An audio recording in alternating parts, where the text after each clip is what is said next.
भगवान त्रिपुरारी की जय, महाराजाधिराज रावण की जय, महाराजाधिराज रावण की जय।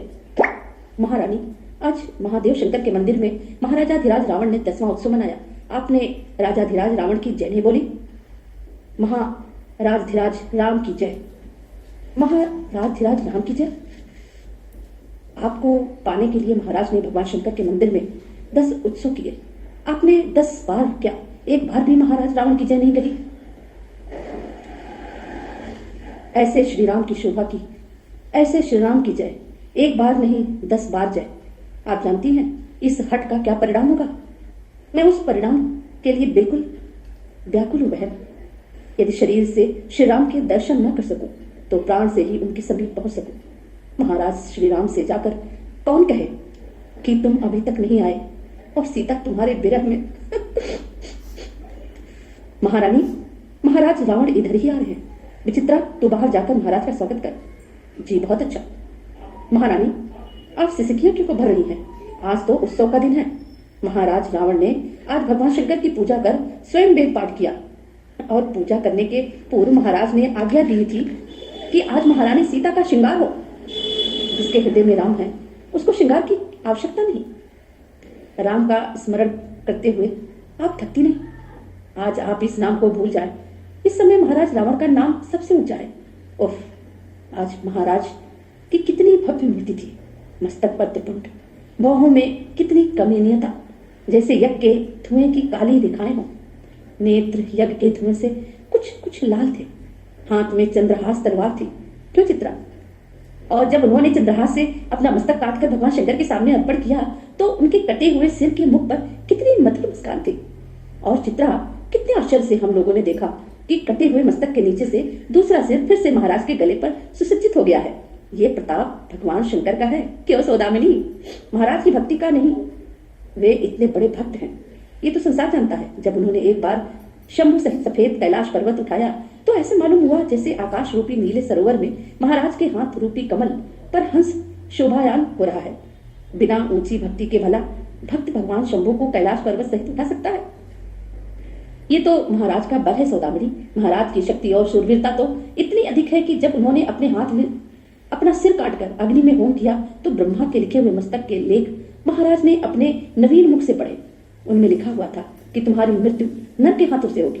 महाराज अर्थात हंस पड़े, कहने लगे, बूढ़े ब्रह्मा की बुद्धि भी भ्रष्ट हो गई है। जब शक्तिशाली देवता भी मेरे वश में है तो नर की शक्ति ही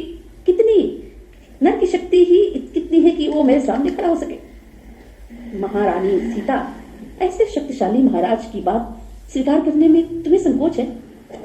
बड़े से बड़ा जुगनू भी चंद्रमा की समानता नहीं कर सकता। मैं महाराज राम के अतिरिक्त किसी और का नाम नहीं सुनना चाहती। महारानी सावधान, ऐसा हठ मैंने अपने जीवन में पहली बार देखा है। देव कन्या, यक्ष कन्या, गंधर्व कन्या, नर कन्या, नाग कन्या, ऐसी कितनी ही सुंदरियों ने महाराज के बाहुबल पर मोहित होकर आत्मसमर्पण कर दिया है, किंतु आपने? महारानी सीता, महाराज की आज्ञा अनुसार आप अपना श्रृंगार करें। महाराज आने ही वाले हैं। क्या महारानी मंदोदरी के श्रृंगार से तुम्हारे महाराज रावण को संतोष नहीं हुआ? अपनी महारानी के श्रृंगार को छोड़ो। जो दृष्टि परनारी के श्रृंगार की ओर जाती है वो दृष्टि तुम्हारे महाराज ने आग में होम नहीं की। बेचारी मंदोदरी। महाराज की जय हो, महाराज की जय हो, महाराज की जय हो। राजाधिराज और महादेवी की सेवा में प्रणाम स्वीकृत हो। राजाधिराज और महादेवी की सेवा में प्रणाम स्वीकृत हो। राजाधिराज और महादेवी की सेवा में प्रणाम स्वीकृत हो।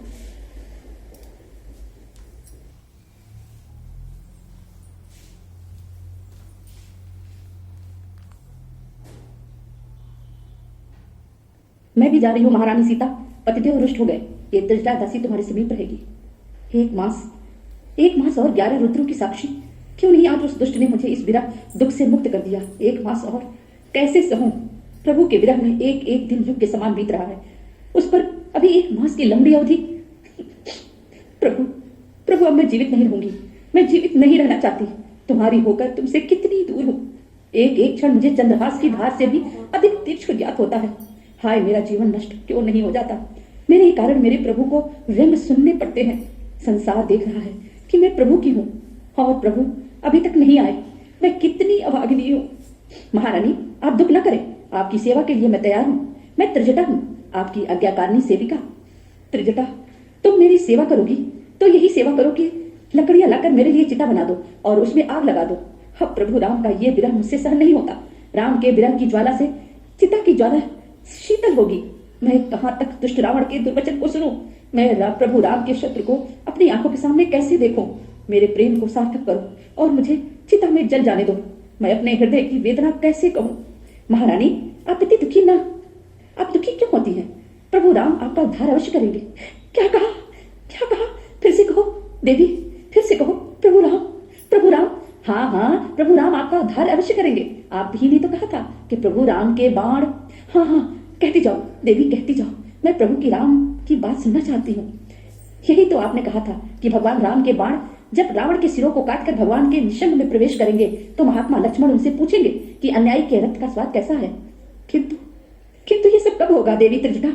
भगवान राम की कृपा होने